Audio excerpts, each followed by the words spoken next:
নমস্কার। মঞ্চে উপবিষ্ট শ্রীদীপ মুখার্জি, মনন এবং এখানে উপস্থিত শ্রোতৃমণ্ডলী,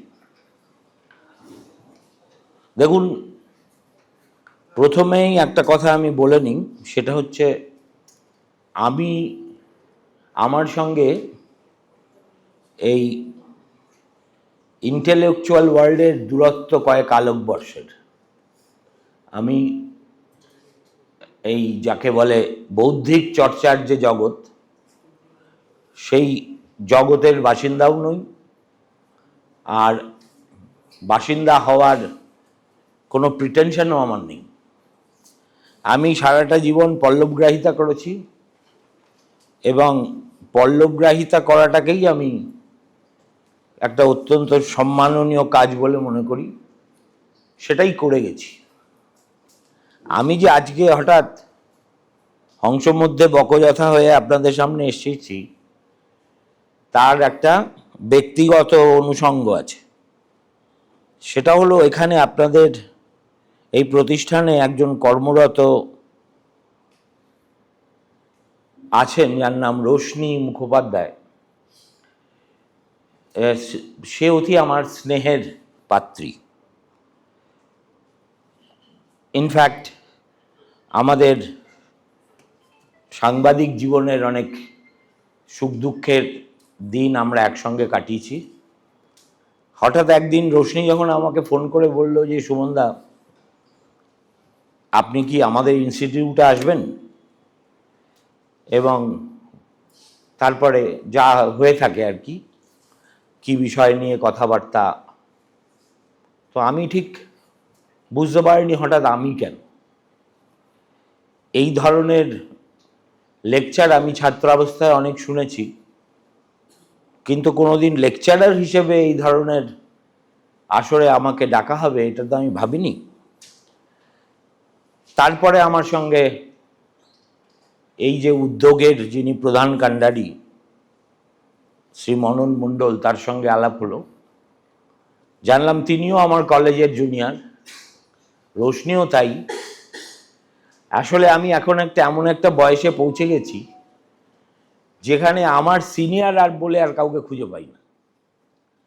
সে বিশ্ববিদ্যালয়ের ভাইস চ্যান্সেলরই হোক, কলকাতা বিশ্ববিদ্যালয়ের কলকাতা হাইকোর্টের বিচারপতি হোক, এমনকি সুপ্রিম কোর্টের বিচারপতিরাও বয়সে আমার চেয়ে ছোট। ফলে এই অ্যাডভান্টেজ নিয়ে আমি জীবনে কখনো পৃথিবীর সঙ্গে নেগোশিয়েট করিনি। বরাবরই একটা উল্টো জায়গা থেকে আমাকে নেগোশিয়েট করতে হতো। এখন হঠাৎ একদিন সকালবেলায় উঠে আমি বুঝতে পারলাম যে এরা সবাই আমার চেয়ে জুনিয়র। অতএব today I have earn the right not only to speak to them, but if I want also dictate to them what I think they should hear. এই পজিশনটা আমি এখন খুব উপভোগ করি।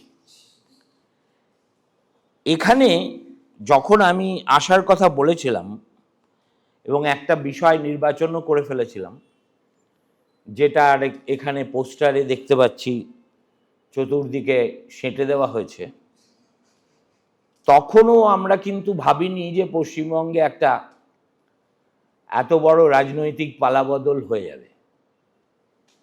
সেটা ভোট পরবর্তী সময়, যদিও আমার একক ব্যক্তিগত প্রচেষ্টায় আমার একটা ছোট্ট ইউটিউব চ্যানেলের মাধ্যমে এই অবসানের জন্য প্রায় জেহাদিদের মতো করে আমি আমার চেষ্টা চালিয়েছি, এবং সেই চেষ্টা আমার জন্য সফল হয়েছে এটা বলার মতো মূর্খ আমি নই। কিন্তু সফল হওয়াতে আমি যে অখুশি হয়নি এটা আমি স্পষ্টভাবে বলে দিতে চাই। আবার বিকল্প হিসেবে যেটা এসেছে তার সম্পর্কে মূল্যায়ন করার সময় এখনো আসেনি, কেননা আমাদের জার্নালিজমে বলা হয় যে we have to give a honeymoon period to any new ruler. আমার জীবনে দেখা সবচেয়ে দীর্ঘস্থায়ী হানিমুন পর্ব আমাদের চলেছিল রাজীব গান্ধীর সঙ্গে। যখন আমরা রাজীব গান্ধীর মধ্যে আবিষ্কার করেছিলাম ভারতীয় রাজনীতির নতুন পিটার প্যানকে, 1985 থেকে 87 প্রায় টানা, আপনারা যদি ভারতবর্ষের খবরের কাগজ খুলে রাখেন দেখবেন রাজীব গান্ধী আমাদের একবিংশ শতকে নিয়ে যাচ্ছে, এবং ওই রকম সুদর্শন, ইন্দিরা তনয়, মাতামহের চাইতেও বেশি আসন নিয়ে লোকসভায় জিতেছেন। সে একটা অন্য ব্যাপার ছিল। সেই সময় আমিও দিল্লিতে থাকতাম, ব্যক্তিগতভাবে আমার সঙ্গে তারও খুব পরিচয় ছিল, একদা ঘনিষ্ঠতাও ছিল। তারপরে এলো বফোর্স। এক বফোর্স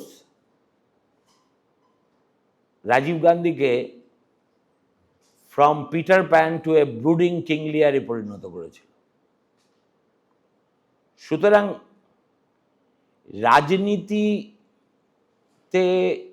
এইসব পালাবদলের তাৎপর্য বিশ্লেষণ যে হাইন্ডসাইট থেকে করা উচিত, যে সময় পরে করা উচিত, আমরা তো রোজকার কারবারি, ধরতক্তা মার পেরেক আমাদের কাজ, আমরা অনেক সময় সেই কাজটা করতে পারি না।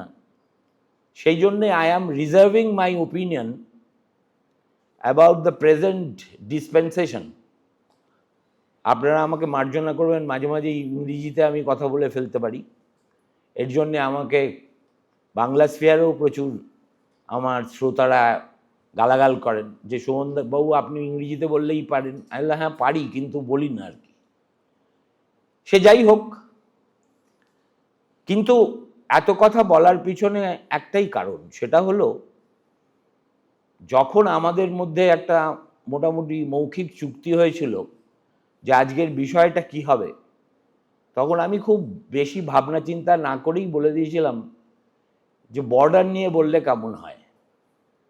আর তারপরে যেহেতু বাংলা সাংবাদিকতা করেছি, তাও আবার আনন্দবাজার পত্রিকায়, তাও আবার তাবর তাবর কবি সাহিত্যিকদের সান্নিধ্যে, তাই মনে হলো যে বেশ একটা সাহিত্যিক নাম দেওয়া যাক।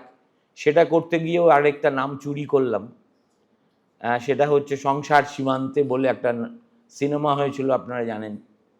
হঠাৎ মনে হলো যে একটা ওয়েব লেংথে এলো যে এই নামটা দিয়ে দিই। তারপরে এই সব গন্ডগোল হয়ে গেল।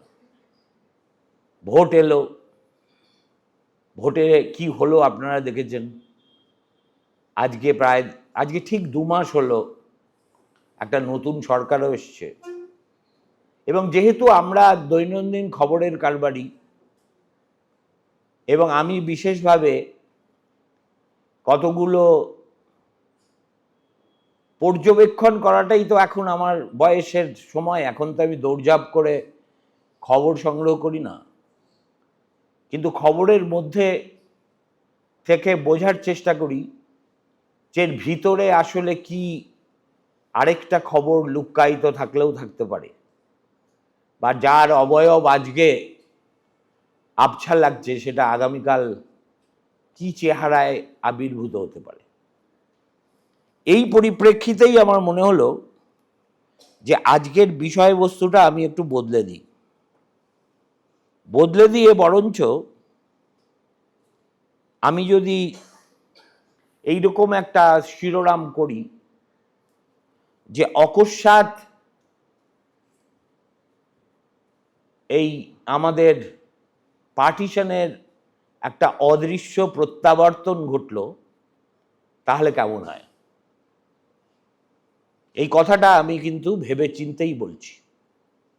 আপনারা যদি আজকের পশ্চিমবঙ্গের দিকে তাকিয়ে দেখেন, তাহলে দেখবেন এমন কিছু ঘটনা ঘটছে যেগুলো একসঙ্গে এইভাবে এ রাজ্যে অতীতে কখনো ঘটেনি, অনেকে কল্পনাও করেননি যে আদৌ ঘটতে পারে। এবার তারপর থেকে যে আলোচনাটা হতে পারে, ঘটাটা উচিত কি উচিত নয়, সেই আলোচনাটা আজকের মতো মুলতবি রাখছি। মননের যদি মনে হয় 1 বছর পরে আমাকে ডাকবে আবার। তাহলে আজকে আমি যে ইঙ্গিতগুলো দিয়ে গেলাম বা দিয়ে যাব, সেগুলোর একটা বস্তুনিষ্ঠ আলোচনা সেই সময় করা সম্ভব হবে বলে আমি মনে করি। বদলটা কি? ধরুন আপনি পার্ক সার্কাস দিয়ে হেঁটে যাচ্ছিলেন গত 50 বছর 60 বছর ধরে, একটা রাস্তা ছিল, মস্ত বড় রাস্তা, সোহরাওয়ার্দী অ্যাভিনিউ। হঠাৎ দেখলেন সেখানে একটা নতুন ফলক হয়েছে, যেখানে বলা হচ্ছে নাম গোপাল মুখোপাধ্যায়। এখন গোপাল মুখোপাধ্যায় নিয়ে কোনো বিরূপ মন্তব্য আমি করছি না, আবার কোনো স্যালুটারি মন্তব্যও এই মুহূর্তে করতে পারছি না, কারণ আমাদের জীবনের বেশিরভাগটাই তো কলেজ স্ট্রিটে কেটেছে। কলেজ স্ট্রিটে, প্রেসিডেন্সি কলেজ, তারপরে কলকাতা বিশ্ববিদ্যালয়। ঘোষক হয়তো আমাকে একটু ওই প্রেসিডেন্সির পরেই বানিয়ে দিয়েছেন সাংবাদিক। মাঝখানে যে আমি কলকাতা বিশ্ববিদ্যালয়ে গিয়েছিলাম সেটা ওনার জানা ছিল না। সে যাই হোক, আর আমাদের সময় যেহেতু কলকাতা বিশ্ববিদ্যালয়ে ফলাফল সব সময় 1 বছর পরে বেরোতো, ফলে প্রয়োজনের অনেক বেশিটা সময় কলেজ স্ট্রিটেই আমাদের কাটাতে হতো। আর তখন হয় পায়ে হেঁটে বাড়ি ফিরতাম, কেননা যেটুকু পয়সা মা দিত শেষ হয়ে যেত নেশাভাং করতে, আর নয়তো বা কোনো মতে যদি বা বাসে ঝুলতে ঝুলতে আসতাম। একটা দোকান বাঁ দিকে পড়তো, মেডিকেল কলেজের ঠিক উল্টো দিকে, তার নাম ছিল গোপাল পাঁঠার মাংসের দোকান। তখন এই গোপাল পাঁঠাটি কে, সে সম্পর্কে আমাদের যে খুব একটা আগ্রহও ছিল তাও নয়। খালি জানতাম এখানে ভালো কচি পাঁঠার মাংস পাওয়া যায়, যেটা কলেজ স্ট্রিটে এখনও পাওয়া যায় বলে আমি জানি। কলকাতা শহরের আপনারা যদি এখনও কোলেস্টেরল ফোলেস্টেরল কন্ট্রোলে থাকে, তাহলে বেস্ট পাঁঠার মাংস কলেজ স্ট্রিটে আজকে ডেটেও পাওয়া যায়। সে যাই হোক, পরে যখন এইসব দাঙ্গার খবর পড়েছি এবং গোপাল পাঁঠার যে তিনি যে কুলীন ব্রাহ্মণ, তার তিনি গোপাল মুখোপাধ্যায় মলঙ্গা লেনে থাকেন, আনন্দবাজারের কাছেই, তার বাড়িতেও গেছি, 5-7 মিনিট কথা বলারও অবকাশ হয়েছিল। আমি যতদূর তার সঙ্গে কথা বলে এবং পারিপার্শ্বিক লিটারেচার পড়ে বুঝেছি যে তিনি আজকে যাদের কাছে আরাধ্য হয়ে উঠেছেন খারাপ হয়নি, তার মধ্যে আমি কোনো দেখছি না, তাদের সঙ্গে তার কোনো সম্পর্কই ছিল না। তিনি প্রধানত একজন কংগ্রেসের লোক ছিলেন এবং যতদিন বিধানচন্দ্র রায় বেঁচে ছিলেন, বিধানবাবুর ঠ্যাঙাড়ে বাহিনীর প্রধান হিসেবে কাজ করতেন। মোহাম্মদ ইসমাইলের কাছে একটা নির্বাচনে বিধানবাবু সম্ভবত প্রথম নির্বাচনেই হেরে যাচ্ছিলেন এবং সেই খবরটা তিনি তার কাছে ছিল না। তাকে অতুল্যবাবু এসে বলেন যে, আরে বিধানবাবু, আপনি জানেন কি হচ্ছে আপনার নিজের কেন্দ্রে? বলে না তো। বলে আপনার তো হেরে যাওয়ার অবস্থা। বলে তাই নাকি? তো উনি টেলিফোন তুলে বললেন, গোপাল গিয়ে দেখতো। সেই যে গোপাল গিয়ে দেখলো, বিধানবাবু আর হারলেন না। সেই ট্র্যাডিশনটা কিন্তু মোটামুটি 2026 অব্দি বাংলায় চলছে।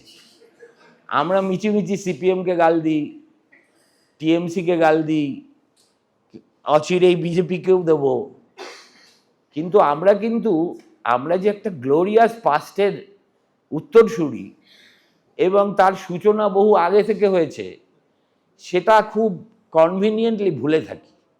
ওই রবীন্দ্রনাথের গানে আছে না, আমি জেনে শুনে তবু ভুলে থাকি, দিবস কাটে বৃথাই রে। এটাই হচ্ছে আমাদের এক ধরনের আত্মপ্রবঞ্চনা।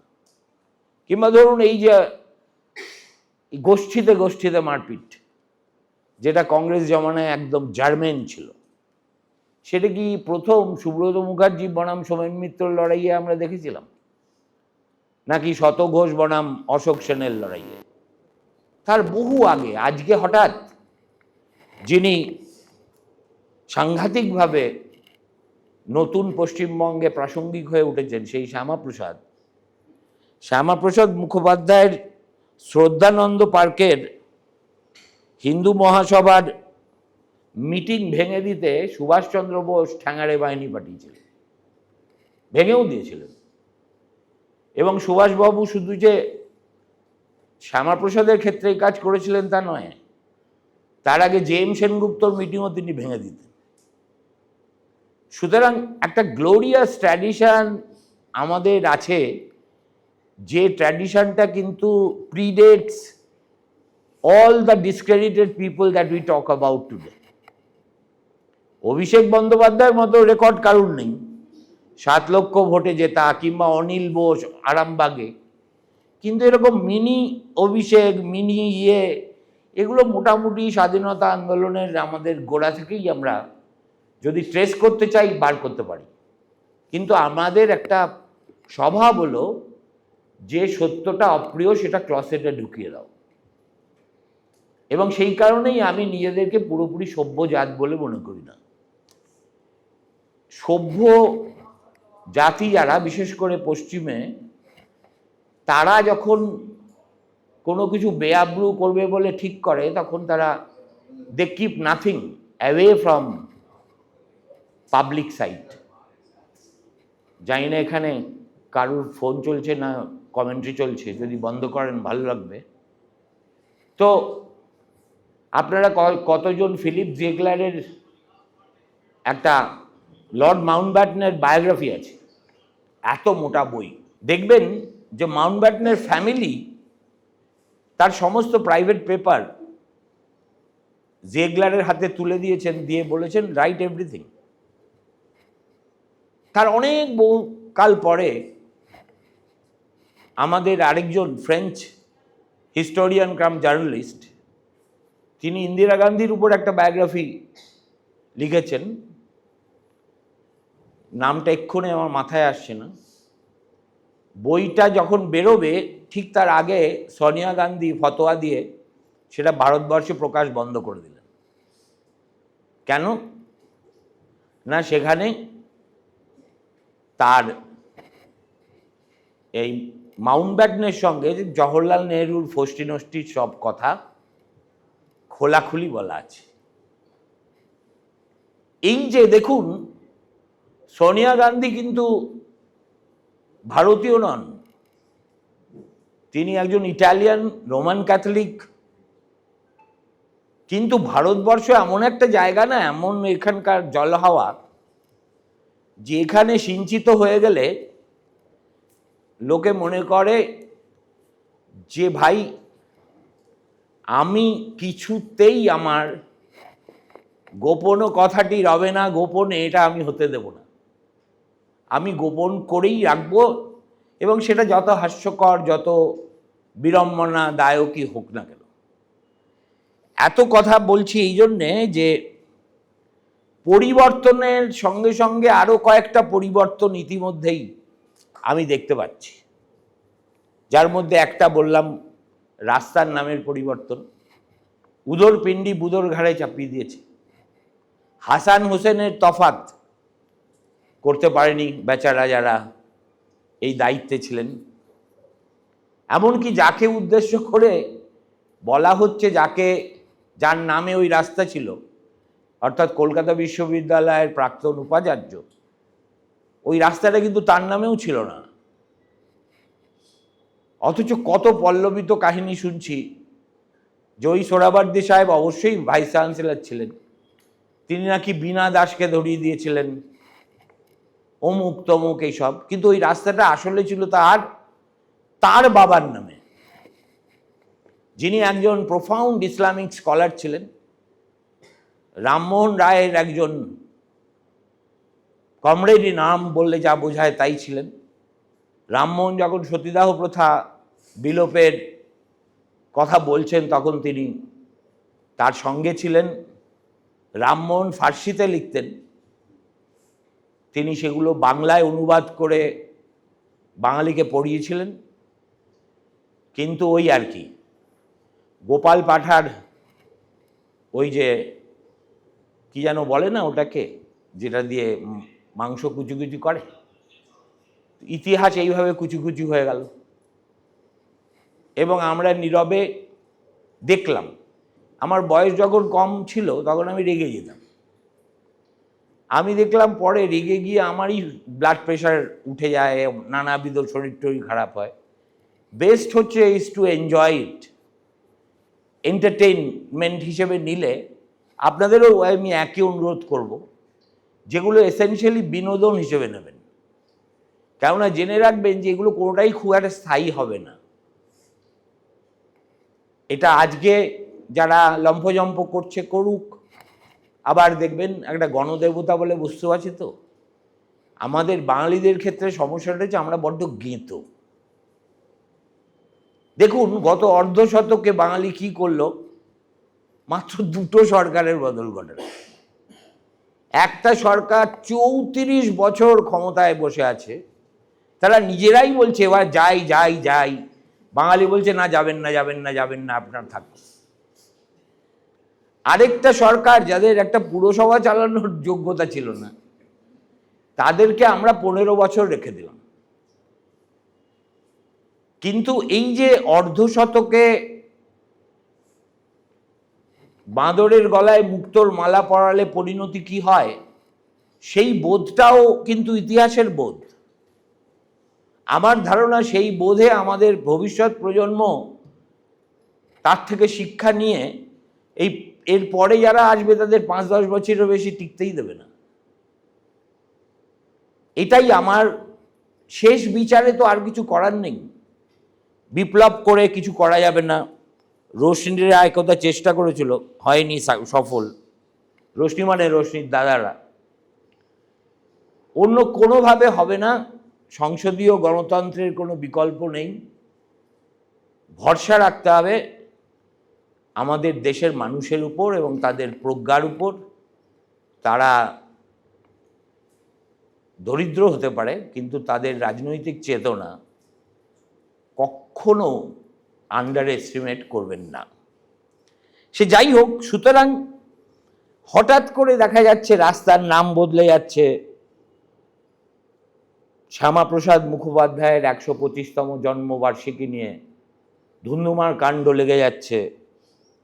সীমান্তের কাঁটাতে আর এখন আর শুধু সীমান্তবাসীর বিষয় থাকছে না, কলকাতার ড্রয়িং রুমেও তার উপস্থিতি। উদ্বাস্তু শব্দটি, যা একসময় প্রায় পারিবারিক স্মৃতির মধ্যে সীমাবদ্ধ ছিল, আবার প্রকাশ্য রাজনীতির অভিধানে ফিরে এসেছে। আর কিচ্ছু করতে হবে না। এই যে 4টে রেখা আমি এঁকে দিলাম, এই রেখাগুলো একজন শিল্পীর হাতে যেভাবে একটা ছোট রেখা আস্তে আস্তে একটা ভালো অবয়ব পায়, আগামী দিনের পশ্চিমবঙ্গে এই রেখাগুলো থেকে কি বড় ছবিটা বেরিয়ে আসে, সেটা আমি আজকের ডেটে প্রেডিক্ট করতে পারবো না। কিন্তু যেটা বেরিয়ে আসবে সেটা নিয়ে জম্পেশ তর্ক করা যাবে, এইটুকু আমি অন্তত বলতে পারি। এখন এই ঘটনাগুলো আমার কাছে মোটেই আলাদা আলাদা ব্যাপার নয়। এখন সেই জন্যেই আমি আজকে যাই বললি না কেন, আমার বক্তব্য হচ্ছে পশ্চিমবঙ্গে আজ শুধু সরকার বদলায়নি, অতীতকে দেখার পদ্ধতিটাও বদলাতে শুরু করেছে। আপনি সেটা পছন্দ করবেন কি অপছন্দ করবেন, তর্ক করবেন না মেনে নেবেন, সেটা আপনার ব্যাপার। কিন্তু it is the dawn of a new kind of politics where history is being reinterpreted in a light that we never thought it existed. That is a reality. আমরা যে পেশাতে আছি তাতে বলা হয় facts are sacred, opinion is free. আমি যেটা বললাম that is a fact and hence sacred. এর উপরে আপনাদের 100 জনের 100 রকম ওপিনিয়ন হতে পারে, সেটা আপনারা যার যেরকম ইচ্ছে যে যেভাবে পারেন ইন্টারপ্রেট করতে পারেন।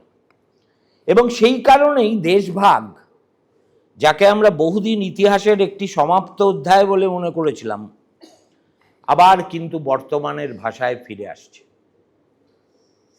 আমরা মনে করি দেশভাগ শেষ হয়েছে 47 সালে, কিন্তু সত্যিই যদি তাই হয়ে থাকে তাহলে কেন এখনো সীমান্ত নিয়ে এত আবেগ? এই যে ঘুষপেটিয়া ঘুষপেটিয়া ঘুষপেটিয়া শুনতে শুনতে শুনতে কোন দিন দেখবো আমাদের বাংলা অভিধানেও ঘুষপেটিয়া শব্দ ঢুকে গেছে। যে শব্দগুলো এই রাজনৈতিক পালাবদলের পিছনে একটা মস্ত বড় ভূমিকা পালন করেছে ভবিষ্যতের কোনো নৃতাত্ত্বিক বা লিঙ্গুইস্ট, সেখানে কিন্তু ঘুষপেটিয়া শব্দটা একটা ডিসপ্রপোর্শনেট ইম্পর্টেন্স পাবে। অর্থাৎ something that may not have been very terrible today, সেটাকে নির্মাণ কিভাবে করা যায় এবং এমনভাবে পলিটিক্যালি নির্মাণ করো যে মানুষের কাছে সেটা বিশ্বাসযোগ্য হয়ে দাঁড়ায় এবং মানুষ তার দ্বারা প্রভাবিত হয়, এটাও কিন্তু আমাদের আজকের পশ্চিমবঙ্গের একটা বদলে যাওয়া পরিস্থিতির দিকে ইঙ্গিত করছে। কিংবা ধরুন, কেন শ্যামাপ্রসাদকে নিয়ে একটা নতুন স্মৃতি নির্মাণের চেষ্টাই বা হচ্ছে? কেন উদ্বাস্তু পরিচয়কে এখনো মনে করা হচ্ছে যে এটা রাজনৈতিক সম্পদ? তার মানে আমার মতে আমরা যেটা দেখছি সেটা হচ্ছে দেশভাগের অদৃশ্য প্রত্যাবর্তন।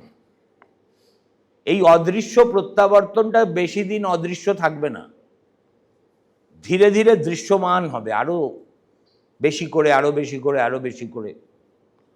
এবং ভবিষ্যতের সেই কথাটা মাথায় রেখেই আমাদের খবরাখবরের দিকে, কোথাকার জল কোথায় গড়ায় তার দিকে নজর রাখতে হবে। আমি আজকে শুধু এইটুকুই বলতে পারি। দেখুন, আমরা ইতিহাসকে সাধারণত তারিখ দিয়ে মনে রাখি। 1757, 1857, 1947, 1971, প্রতিটি বছর যেন একটি দরজার মতো। দরজা পেরোলেই একটি যুগ শেষ হয়, আরেকটি যুগ শুরু হয়। এই অভ্যেস আমাদের ইতিহাসকে বুঝতে সাহায্য করে বটে, কিন্তু একই সঙ্গে একটি বিপজ্জনক সরলীকরণও তৈরি করে। আমরা ধরে নিই যে ঘটনার একটা নির্দিষ্ট তারিখ আছে, তার জীবনও সেই তারিখের মধ্যেই সীমাবদ্ধ। দেশভাগের ক্ষেত্রেও আমাদের মানসিকতা অনেকটা এমনই। 1947 সাল, র্যাডক্লিফ লাইন, উদ্বাস্তুদের দীর্ঘ মিছিল, রক্তপাত, সম্পত্তি বিনিময়, এসব মিলিয়েই যেন দেশভাগের পূর্ণ ইতিহাস। যেন 15ই আগস্টের পর স্বাধীনতা শুরু হয়েছে এবং দেশভাগ ইতিহাসের পাতায় স্থান করে নিয়েছে।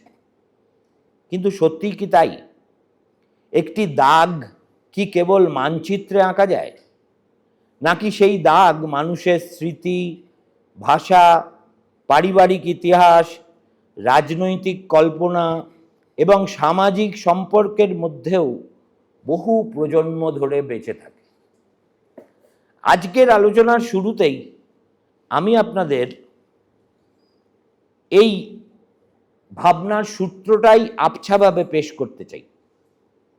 কেননা আমার মনে হয় দেশভাগ শেষ হয়নি, বরং দেশভাগ এমন এক ঐতিহাসিক প্রক্রিয়া যা সময়ে সময়ে নতুন ভাষা, নতুন প্রতীক এবং নতুন রাজনৈতিক অর্থ নিয়ে ফিরে আসে।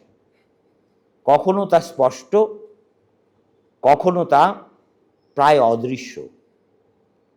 এখন প্রত্যাবর্তন শব্দটি শুনে আপনাদের অনেকের আপত্তি উঠতে পারে। অনেকে বলবেন, যা কখনো যায়নি তার আবার প্রত্যাবর্তন কিসের? আপত্তিটা গুরুত্বপূর্ণ, কারণ আমার বক্তব্যও এই নয় যে দেশভাগ হঠাৎ কোনো গ্রহান্তর থেকে ফিরে এসেছে। বরং বলা ভালো, দেশভাগের স্মৃতি বহুদিন আমাদের সামাজিক জীবনে সুপ্ত অবস্থায় ছিল। পরিবারে ছিল, সাহিত্যে ছিল, ব্যক্তিগত কথোপকথনে ছিল, কিন্তু সর্বদা রাষ্ট্রের ভাষায় ছিল না। আজ সেই স্মৃতির কিছু অংশ আবার প্রকাশ্য রাজনৈতিক ও সাংস্কৃতিক পরিসরে দৃশ্যমান হয়ে উঠছে। এই দৃশ্যমান হয়ে ওঠার প্রক্রিয়াটাকেই আমি অদৃশ্য প্রত্যাবর্তন বলছি। এখানে একটি বিষয় স্পষ্ট করা দরকার। ইতিহাসে অতীত কখনো কেবল অতীত থাকে না। প্রত্যেক সমাজ তার বর্তমানের প্রয়োজন অনুযায়ী অতীতকে নতুন করে গড়ে, নতুন করে ব্যাখ্যা করে, কখনো নতুন করে নির্মাণও করে। ইতিহাসের ঘটনাগুলি অপরিবর্তিত থাকতে পারে, কিন্তু সেই ঘটনাগুলির অর্থ বদলে যায়। একসময় যে মানুষ বা যে প্রতীক প্রান্তে ছিল, অন্য সময় সেই কেন্দ্রে চলে আসে। আবার যে বিষয় একসময় অত্যন্ত গুরুত্বপূর্ণ ছিল, অন্য সময় তা প্রায় বিস্মৃত হয়ে যায়। অর্থাৎ ইতিহাস শুধু অতীতের বিবরণ নয়, ইতিহাস হলো বর্তমানের সঙ্গে অতীতের এক নিরন্তর সংলাপ। এই কারণেই আমাদের আজকের আলোচনাটিও কোনো নির্দিষ্ট সরকার বা কোনো নির্দিষ্ট রাজনৈতিক দলের আলোচনা নয়। কারণ যদি আমরা কেবল বর্তমান রাজনীতির ঘটনাগুলিকে ব্যাখ্যা করতে চাই, তাহলে আমরা বৃহত্তর ঐতিহাসিক প্রক্রিয়াটিকে দেখতে পাব না। আমার আগ্রহ সেই দীর্ঘ সময়কে বোঝা, যেখানে রাষ্ট্র, সমাজ, মানুষের স্মৃতি পরস্পরকে পরিবর্তিত করে। একটি ব্যক্তিগত পর্যবেক্ষণ দিয়ে এই অংশ শেষ করি। পশ্চিমবঙ্গে এমন খুব কম পরিবার আছে, বিশেষ করে আমাদের এই কলকাতা শহর ও শহরতলিতে, যাদের পারিবারিক ইতিহাসে দেশভাগ কোনো না কোনোভাবে উপস্থিত নয়। কারো পূর্বপুরুষ বরিশাল থেকে এসছেন, কারো খুলনা, কারো যশোর, ঢাকা, ফরিদপুর, নোয়াখালী, চট্টগ্রাম। কেউ সব হারিয়ে এসছেন, কেউ স্বেচ্ছায় আসেননি, পরিস্থিতির চাপে এসেছেন। কিন্তু আশ্চর্যের বিষয়, এই ব্যক্তিগত স্মৃতিগুলি বহু দশক ধরে জনপরিসরের প্রধান ভাষা হয়ে ওঠেনি। বাড়ির ভেতরের গল্প আর রাষ্ট্রের স্মৃতি, এই দুয়ের মধ্যে যেন একটা দূরত্ব ছিল। আজ কি সেই দূরত্ব কমছে? যদি কমে থাকে, কেন কমছে? আর এই পরিবর্তনের অর্থ কী? এই প্রশ্নগুলোর উত্তর খোঁজাই আমার আজকের এই আলোচনার উদ্দেশ্য। আমরা দেখব, দেশভাগ কেবল সীমান্তের গল্প নয়, এটা স্মৃতির গল্প, পরিচয়ের গল্প, রাষ্ট্রের গল্প এবং শেষ পর্যন্ত আমাদের নিজেদের গল্প। দেশভাগ কি সত্যিই শেষ হয়েছে? আমি আগেই প্রশ্ন তুলেছিলাম। আজ সেই প্রশ্নের উত্তর খোঁজার জন্য আমাদের ইতিহাসের একটা প্রচলিত অভ্যেস থেকে বেরিয়ে আসতে হবে। আমরা সাধারণত ইতিহাসকে ঘটনাকেন্দ্রিকভাবে দেখি। পলাশির যুদ্ধ, সিপাহী বিদ্রোহ, স্বাধীনতা, দেশভাগ সব কিছুকেই আমরা একটি নির্দিষ্ট দিন, মাস বা বছরের মধ্যে আবদ্ধ করি। কিন্তু ইতিহাসের সব ঘটনা একই ধরনের নয়। কিছু ঘটনা আছে যেগুলির অভিঘাত তাদের আনুষ্ঠানিক সমাপ্তির বহু পরে পর্যন্ত সমাজের গভীরে কাজ করে যেতে থাকে। দেশভাগ তেমনই একটি ঘটনা। ভাবুন, একটি ভূমিকম্প 5 মিনিট মাত্র স্থায়ী হয়, কিন্তু সেই 5 মিনিটের কম্পন শেষ হয়ে গেলেই কি বিপর্যয়ের শেষ হয়? ভেঙে পড়া বাড়ি, বদলে যাওয়া নদীর গতিপথ, উদ্বাস্তু মানুষ, অর্থনীতির বিপর্যয়, মানুষের মনে স্থায়ী ভয়, এসব কি 5 মিনিটের মধ্যে শেষ হয়ে যাওয়ার ব্যাপার? দেশভাগও তেমন। 47 সালে রাষ্ট্রভাগ ঘটেছিল, কিন্তু সমাজভাগ, স্মৃতিভাগ এবং পরিচয়ের পুনর্গঠন চলেছে বহু দশক ধরে। এই কারণেই গত কয়েক দশকে দেশভাগ নিয়ে গবেষণায় একটি গুরুত্বপূর্ণ পরিবর্তন ঘটেছে। গবেষকেরা আর দেশভাগকে কেবল একটি প্রশাসনিক সিদ্ধান্ত বা রাজনৈতিক সমঝোতা হিসেবে দেখেন না। তারা এটিকে একটি দীর্ঘস্থায়ী সামাজিক প্রক্রিয়া হিসেবে বিশ্লেষণ করেন। কারণ একটি সীমান্ত টেনে দেওয়া যত সহজ, সেই সীমান্তকে মানুষের জীবনে অর্থপূর্ণ করে তোলা তত সহজ নয়। র্যাডক্লিফ যে রেখাটি এঁকেছিলেন সেটি কাগজে মাত্র কয়েক কিলোমিটার চওড়া ছিল, কিন্তু সেই রেখা লক্ষ লক্ষ মানুষের জীবনকে পরিণত করেছিল হাজার হাজার কিলোমিটার দীর্ঘ যাত্রাপথে। কেউ একদিনে আসেননি, কেউ 47-এ এসেছেন, কেউ 50-এ, কেউ 64-তে, কেউ 71-এ, কেউ এখনও আসছেন, কেউ স্থায়ীভাবে এসেছেন, কেউ বারবার এপার ওপার করেছেন, এখনও করছেন। ফলে প্রশ্ন জাগে, দেশভাগের শেষ তারিখ কোনটা? 47, 50, 71, 2024 না 2026? পশ্চিমবঙ্গের অভিজ্ঞতা এই প্রশ্নকে আরও জটিল করে তোলে। পাঞ্জাবে দেশভাগের পর জনবিনিময় ছিল দ্রুত এবং প্রায় সম্পূর্ণ। বাংলায় তা হয়নি। বহু পরিবার বছরের পর বছর দুই বাংলার মধ্যে যাতায়াত করেছে। আত্মীয়তা ছিন্ন হয়নি, সম্পত্তির দাবি পুরোপুরি শেষ হয়নি। নদী, ভাষা, খাদ্যাভ্যাস, গান, সাহিত্য সবই সীমান্তের দুপাশে একইভাবে বহমান থেকেছে। ফলে বাংলার দেশভাগ ছিল অনেক বেশি দীর্ঘ, অনেক বেশি অসমাপ্ত, এবং আজও তাই আছে। এখানেই একটি সূক্ষ্ম পার্থক্য লক্ষ্য করা জরুরি। রাষ্ট্রের কাছে দেশভাগ ছিল একটি প্রশাসনিক সমাধান, কিন্তু সমাজের কাছে তা ছিল একটি অসমাপ্ত প্রশ্ন। রাষ্ট্র সীমান্ত নির্ধারণ করতে পারে, কিন্তু স্মৃতির সীমানা রাষ্ট্র নির্ধারণ করতে পারে না। রাষ্ট্র নাগরিকত্বের সংজ্ঞা দিতে পারে, কিন্তু মানুষ কোন ভূখণ্ডকে নিজের দেশ বলে অনুভব করবে সেই অনুভূতিকে আইন দিয়ে নিয়ন্ত্রণ করতে পারে না। এই জায়গায় এসে আমাদের আরেকটি বিষয় বোঝা দরকার। ইতিহাসের অভিঘাত কখনো সমানভাবে কিন্তু কাজ করে না। একই ঘটনাকে বিভিন্ন প্রজন্ম ভিন্নভাবে অনুভব করে। ধরুন, এই প্রথম প্রজন্ম দেশভাগকে দেখেছে রক্তপাত, উদ্বাস্তু জীবন এবং বাস্তুচ্যুতির অভিজ্ঞতা হিসেবে। দ্বিতীয় প্রজন্ম দেখেছে নতুন জীবনের সংগ্রাম হিসেবে। তৃতীয় প্রজন্মের কাছে দেশভাগ অনেক সময় দাদু ঠাকুমার মুখে শোনা গল্প। আর চতুর্থ প্রজন্মের কাছে তা আবার নতুন রাজনৈতিক ভাষায় ফিরে আসতে পারে। অর্থাৎ একটি ঐতিহাসিক ঘটনা প্রতিটি প্রজন্মে কিন্তু নতুন অর্থ ধারণ করতেই পারে। এই কারণেই স্মৃতি কখনো স্থির নয়। স্মৃতি পরিবর্তিত হয়, নির্বাচিত হয়, পুনর্গঠিত হয়। সমাজ সব কিছু মনে রাখে না, আবার সব কিছু ভুলেও যায় না। কিছু স্মৃতি নীরবে থেকে যায়, যেন নদীর তলদেশে জমে থাকা পলি। বাইরে থেকে নদীকে শান্ত মনে হয়, কিন্তু স্রোতের দিক বদলালে সেই পলি আবার ভেসে ওঠে। দেশভাগের স্মৃতিও অনেকটা তেমন। আমরা যদি পশ্চিমবঙ্গের সামাজিক ইতিহাস দেখি তাহলে লক্ষ্য করব, দেশভাগের স্মৃতি কখনো পুরোপুরি অনুপস্থিত ছিল না। সাহিত্যে ছিল, সিনেমায় ছিল, ব্যক্তিগত আত্মকথায় ছিল, উদ্বাস্তু কলোনির ইতিহাসে ছিল, কিন্তু রাষ্ট্রের আনুষ্ঠানিক স্মৃতিতে, জনপরিসরের প্রতীকী ভাষায় কিংবা দৈনন্দিন রাজনৈতিক আলোচনায় তার উপস্থিতি সবসময় সমান ছিল না। এই ওঠানামাই আমাদের বিশ্লেষণের বিষয়।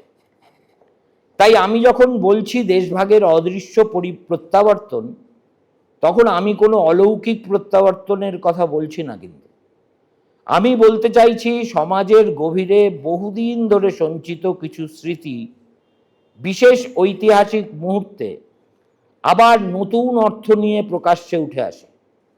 সেই প্রকাশ কখনো সীমান্তের ভাষায়, কখনো নাগরিকত্বের ভাষায়, কখনো ইতিহাসের পুনর্মূল্যায়নে, কখনো প্রতীক, স্মারক, নামকরণ বা রাজনৈতিক বক্তব্যের মাধ্যমে ঘটে। অতএব দেশভাগকে বোঝার জন্য আমাদের শুধু 47 সালের দিকে তাকালে চলবে না।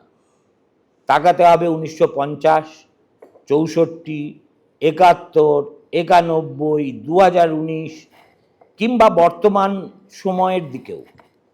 কারণ ইতিহাস কখনো একদিনে শেষ হয় না। ইতিহাসের কিছু অধ্যায় রাষ্ট্র বন্ধ করে দেয়, কিন্তু সমাজ অনেক পরে গিয়ে তার শেষ বাক্যটি লেখে। এই উপলব্ধি যদি সত্য হয়, অর্থাৎ যদি দেশভাগ একটি দীর্ঘস্থায়ী প্রক্রিয়া হয়, তাহলে পরবর্তী প্রশ্নটি স্বাভাবিকভাবেই আসে, কেন পশ্চিমবঙ্গে এই দীর্ঘ স্মৃতি এতদিন জনপরিসরে তুলনামূলকভাবে নীরব ছিল? কেন দেশভাগের অভিজ্ঞতা পরিবারে প্রবল হলেও রাজনীতিতে দীর্ঘকাল তুলনামূলকভাবে মৃদু অবস্থানে থেকেছে? এই নীরবতারও কিন্তু একটা ইতিহাস আছে। সেই ইতিহাস না বুঝলে আজকের পরিবর্তনকেও বোঝা সম্ভব নয়। দেখুন, ভারতবর্ষে এমন কোনো জায়গাই নেই যেখানে দেশভাগ মানুষের দৈনন্দিন জীবনকে বাংলার মতো গভীরভাবে স্পর্শ করেছে।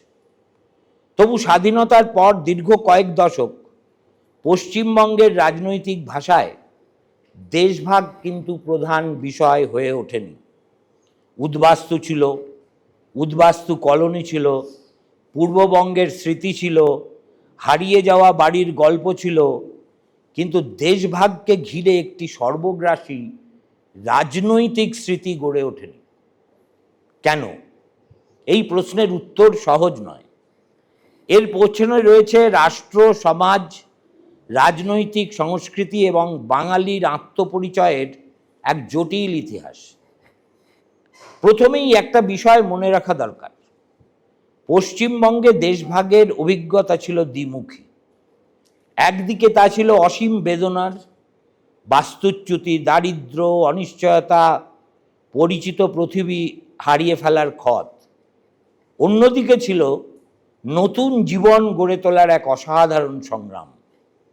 লক্ষ লক্ষ মানুষ প্রায় শূন্য হাতে এসে শহরের উপকণ্ঠে, জলাজমিতে, রেল লাইনের ধারে, পরিত্যক্ত জমিতে বসতি গড়েছেন।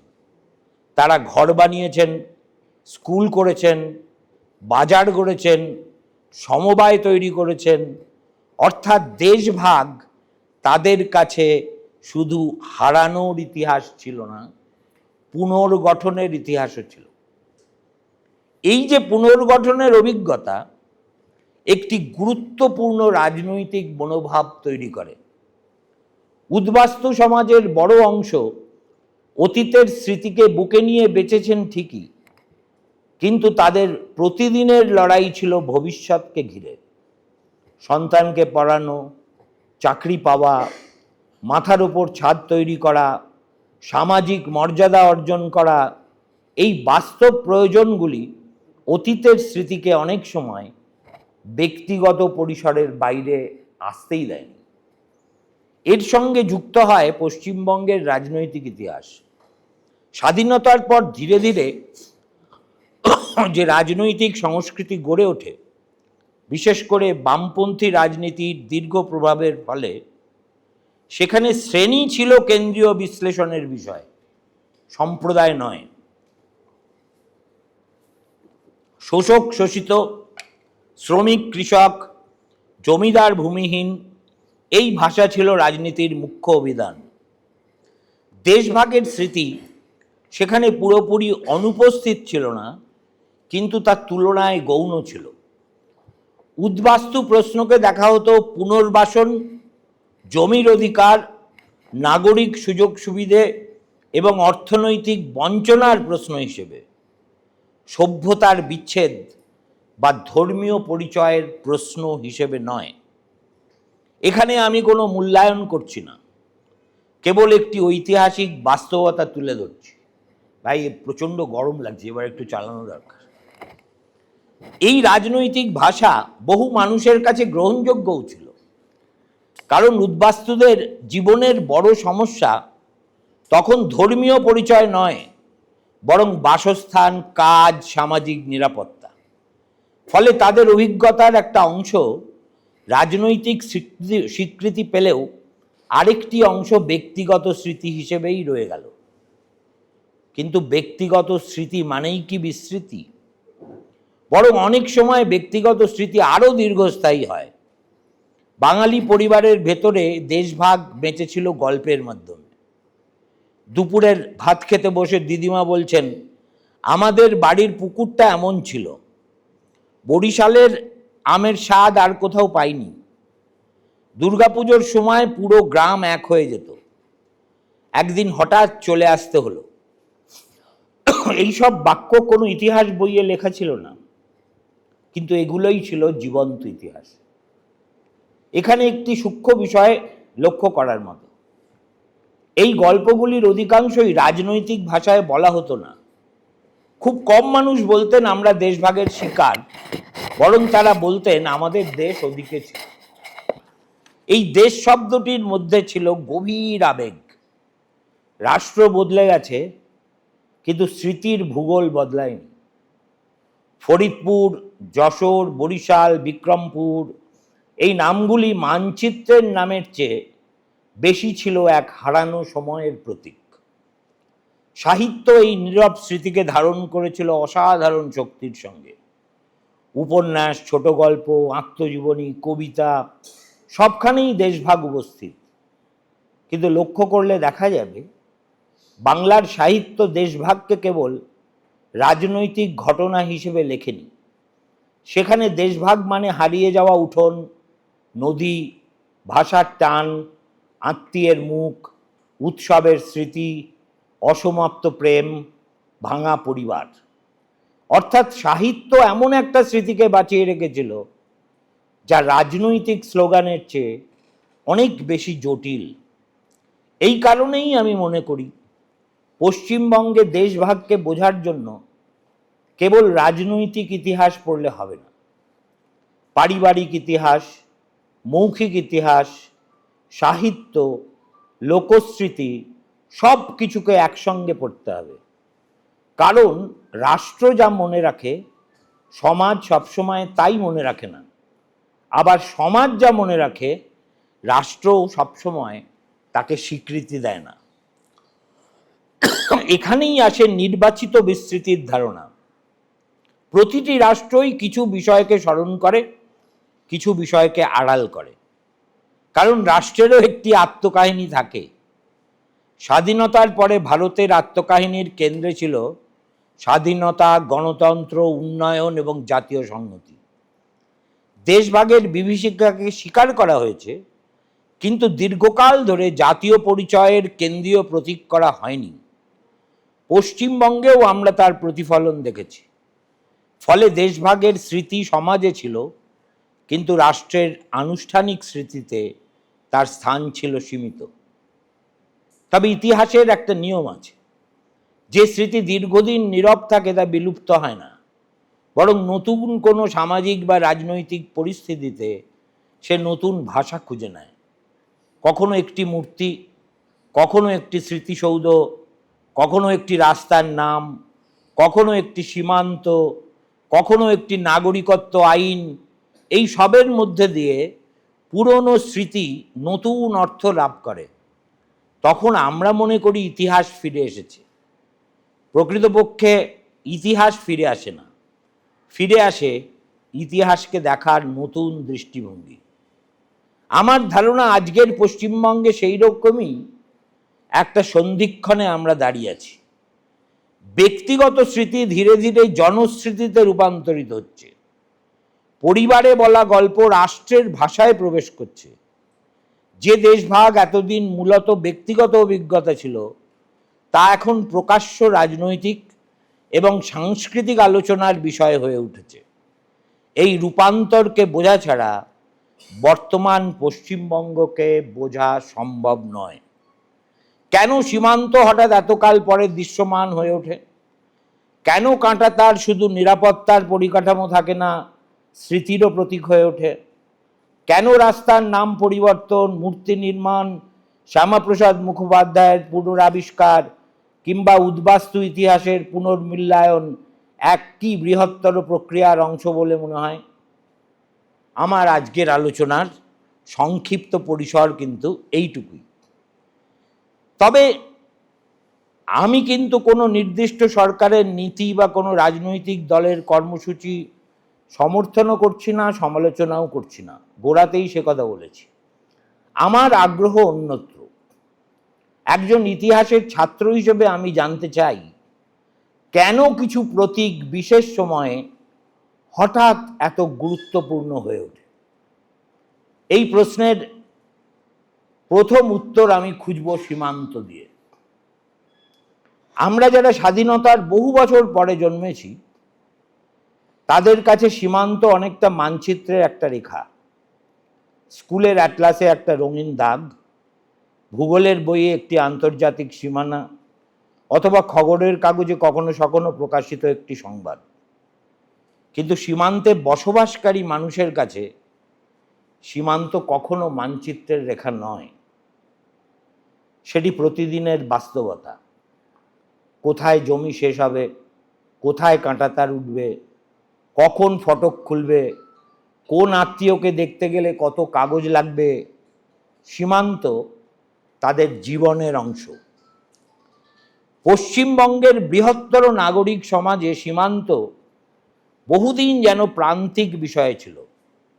কলকাতার রাজনীতি, সাহিত্য, সংবাদ মাধ্যম সব ক্ষেত্রেই সীমান্ত উপস্থিত ছিল, কিন্তু সর্বদা কেন্দ্রে ছিল না। সীমান্ত ছিল ওখানে, শহরের বাইরে, অন্য কোথা, অন্য কোনোখানে, অন্যের অভিজ্ঞতায়। আজ সেই অবস্থার পরিবর্তন ঘটেছে। সীমান্ত এখন আর কেবল সীমান্তবর্তী জেলার বিষয় নয়, এটি সমগ্র রাজ্যের রাজনৈতিক কল্পনার অংশ।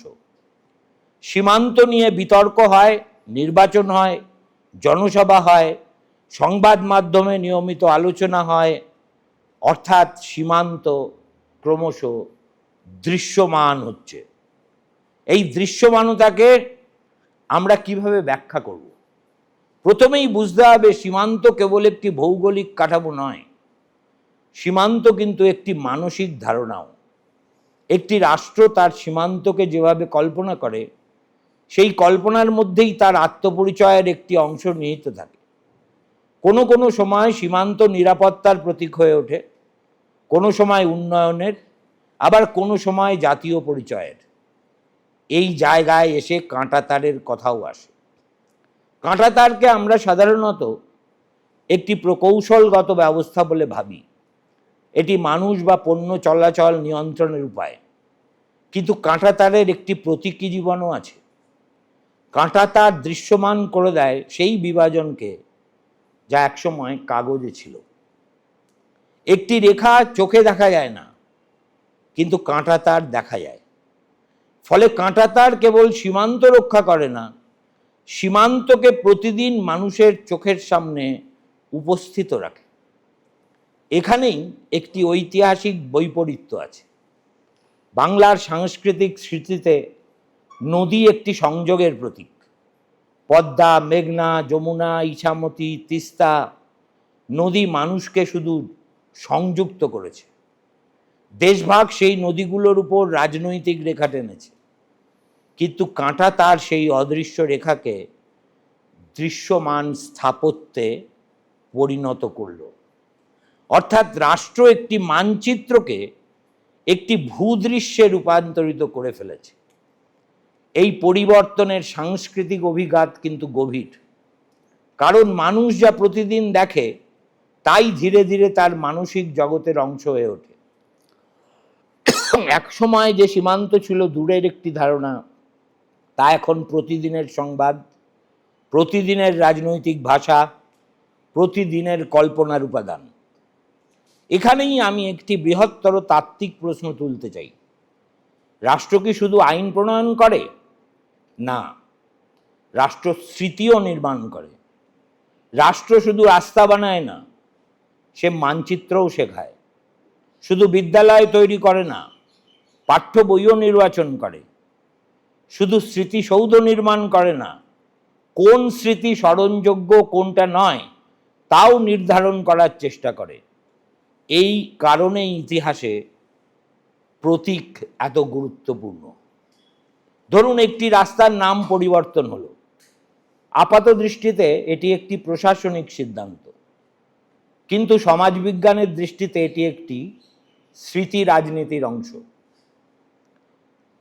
কারণ রাস্তার নাম কেবল পথ চিনিয়ে দেয় না, অতীতও চিনিয়ে দেয়। একটি নাম মুছে গেলে একটি স্মৃতিও আড়ালে চলে যায়, আবার একটি নতুন নাম এলে একটি নতুন স্মৃতি জনপরিসরে প্রবেশ করে। একই কথা মূর্তি, স্মৃতিসৌধ, সরকারি অনুষ্ঠান, স্মরণ দিবস সব ক্ষেত্রেই প্রযোজ্য। পশ্চিমবঙ্গে আজ আমরা এই প্রতীকী পরিবর্তনের একটা বিস্তৃত পর্ব প্রত্যক্ষ করছি। কোথাও সীমান্তের ওপর নতুন গুরুত্ব, কোথাও দেশভাগ সম্পর্কিত ব্যক্তিত্বদের পুনর্মূল্যায়ন, কোথাও উদ্বাস্তু ইতিহাসকে নতুন করে সামনে আনা, কোথাও স্থান নামের পরিবর্তন। এগুলি আলাদা আলাদা ঘটনা নয়, এগুলিকে একটি বৃহত্তর স্মৃতি রাজনীতির অংশ হিসেবেও পড়া যায়। এখানে সমর্থন বা বিরোধিতাটা বড় প্রশ্ন নয়, তার চেয়ে গুরুত্বপূর্ণ হল এই পরিবর্তনের ভাষা ও অর্থ বোঝা। এই প্রসঙ্গে একটি সতর্ক বাণীও প্রয়োজন। প্রতিটি রাজনৈতিক পরিবর্তনকে দেশভাগের প্রত্যাবর্তন বলে ব্যাখ্যা করা যেমন ভুল, তেমনি দেশভাগের স্মৃতির কোনো ভূমিকাই নেই এমন ধারণাও অসম্পূর্ণ। ইতিহাসের বাস্তবতা সাধারণত এই দুই চরম অবস্থানের মাঝখানে থাকে। কিছু পরিবর্তনের পিছনে প্রশাসনিক যুক্তি থাকে, কিছু পরিবর্তনের পিছনে রাজনৈতিক কৌশল থাকে, আবার কিছু পরিবর্তনের পিছনে সমাজের গভীরে সঞ্চিত স্মৃতিরও ভূমিকা থাকে। একজন গবেষকের কাজ হলো এই স্তরগুলিকে আলাদা করা, একটিকে অন্যটির জায়গায় বসিয়ে দেওয়া নয়। ইতিহাসকে আমরা প্রায়ই অতীতের বিবরণ বলে মনে করি, কিন্তু ইতিহাস কখনো কেবল অতীত নয়। ইতিহাস সবসময় বর্তমানেরও ভাষা, কারণ কোনো সমাজ তার সমগ্র অতীতকে সমানভাবে মনে রাখে না। কিছু ঘটনাকে সে মহিমান্বিত করে, কিছু ঘটনাকে উপেক্ষা করে, কিছু ঘটনাকে ভুলে যায়, আবার কোনো কোনো ঘটনাকে বহু বছর পরে নতুন করে আবিষ্কার করে। এই নির্বাচন কিন্তু কখনো স্বতঃস্ফূর্ত নয়, এর সঙ্গে জড়িয়ে থাকে রাষ্ট্র, সমাজ, শিক্ষা, সাহিত্য, সংস্কৃতি এবং রাজনৈতিক ক্ষমতার সম্পর্ক। একটা সহজ উদাহরণ দিই। আমরা প্রতিদিন কত মানুষের নামই তো উচ্চারণ করি। রবি ঠাকুর, বিবেকানন্দ, নেতাজি, বিদ্যাসাগর, এই নামগুলো শুধু ইতিহাসের বইয়ে নেই, তারা রাস্তার নাম, বিশ্ববিদ্যালয়ের নাম, বিমানবন্দরের নাম, তাদের নামে ডাকটিকিট, সরকারি অনুষ্ঠান, মূর্তি, পাঠ্যপুস্তক, জাতীয় স্মরণ অনুষ্ঠান সব কিছুতে তারা উপস্থিত। ফলে তাদের আমরা শুধু পড়ি না, প্রতিদিন দেখি। অর্থাৎ রাষ্ট্র এবং সমাজ মিলে তাদের স্মৃতিকে আমাদের দৈনন্দিন জীবনের অংশ করে তোলে। এখন উল্টো প্রশ্নটি করা যাক, যাদের নামে কোনো রাস্তা নেই, কোনো স্মৃতিসৌধ নেই, কোনো সরকারি অনুষ্ঠান নেই, তাদের কি ইতিহাসে কম গুরুত্ব? সবসময় নয়। অনেক সময় তারা জনস্মৃতি থেকে নয়, রাষ্ট্রের আনুষ্ঠানিক স্মৃতি থেকে অনুপস্থিত থাকেন। এই পার্থক্যটি অত্যন্ত গুরুত্বপূর্ণ। এই কারণেই স্মৃতি একটি রাজনৈতিক বিষয়।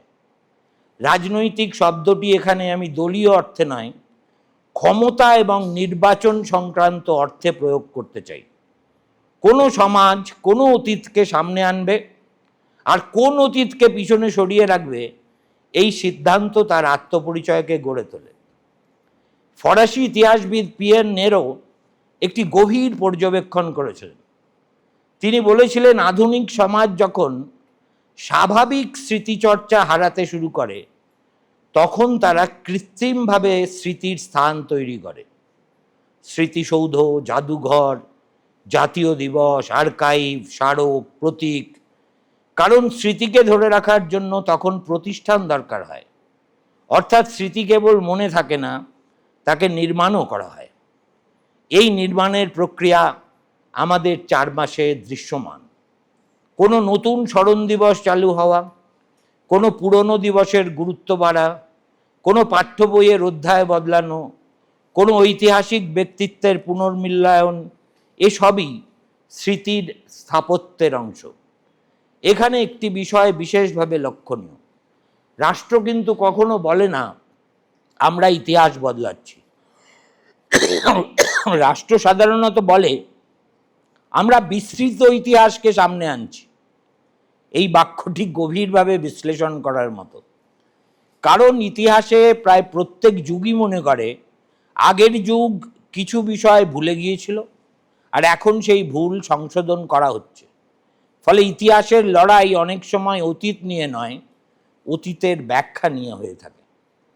ভারতবর্ষের ইতিহাসেও আমরা এই প্রবণতা বহুবার দেখেছি।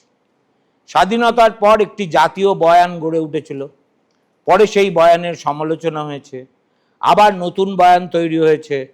এই পরিবর্তনকে কেউ সংশোধন বলেছেন, কেউ পুনর্লিখন বলেছেন, কেউ পুনরুদ্ধার বলেছেন। শব্দ আলাদা হতে পারে, কিন্তু ঘটনাটা একই, স্মৃতির পুনর্বিন্যাস। পশ্চিমবঙ্গ এই বৃহত্তর প্রক্রিয়ার বাইরে নয়। দীর্ঘদিন যে বিষয়গুলি প্রান্তে ছিল তারা কেন্দ্রে আসছে, আবার যে বিষয়গুলি একসময় কেন্দ্রস্থলে ছিল তাদের গুরুত্ব নতুন করে বিচার করা হচ্ছে। এই পরিবর্তনকে বোঝার জন্য কে ঠিক বা কে ভুল এই প্রশ্ন যথেষ্ট নয়, বরং প্রশ্ন হওয়া উচিত কেন এখন, কেন এই সময়েই এই পুনর্গঠন। ইতিহাসের একটা নিয়ম আছে, সমাজ যখন নিজের পরিচয় নতুনভাবে সংজ্ঞায়িত করতে চায় তখন সে অতীতের দিকে ফিরে তাকায়, কিন্তু সে পুরো অতীতকে দেখে না। এই কারণেই আমি বারবার বলছি আমাদের আলোচনার বিষয় কেবল দেশভাগ নয়, দেশভাগের স্মৃতি। কারণ ঘটনা একবারই ঘটে, কিন্তু তার স্মৃতি বারবার নির্মিত হয়। এক এক যুগ এক একভাবে সেই স্মৃতিকে ব্যবহার করে, ব্যাখ্যা করে, মূল্যায়ন করে। পশ্চিমবঙ্গে আমরা সম্ভবত এমনই একটি পুনর্বিন্যাসের সময় দাঁড়িয়ে আছি। শুধু সীমান্ত নয়, কাঁটাতার নয়, শুধু রাস্তার নামও নয়, বরং একটি বৃহত্তর প্রশ্ন আজ সামনে এসেছে। বাংলার ইতিহাসের কেন্দ্রে কাদের রাখা হবে? কোন অভিজ্ঞতাকে বাঙালি যৌথ স্মৃতি বলে আখ্যায়িত করা হবে?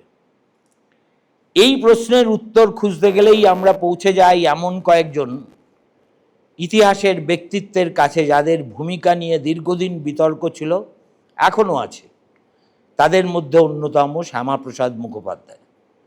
তাকে ঘিরে বর্তমানের স্মৃতি নির্মাণ কেবল একজন নেতার মূল্যায়ন নয়, বরং দেশভাগ, পশ্চিমবঙ্গের সৃষ্টি এবং বাঙালি পরিচয়ের নতুন পাঠ নির্মাণেরও একটি প্রচেষ্টা। সেই জটিল ইতিহাস নিয়ে ভবিষ্যতে কোনো দিন বলার ইচ্ছে আছে, যদি অবশ্য মনন ডাকে। ভালো থাকবেন, ধন্যবাদ।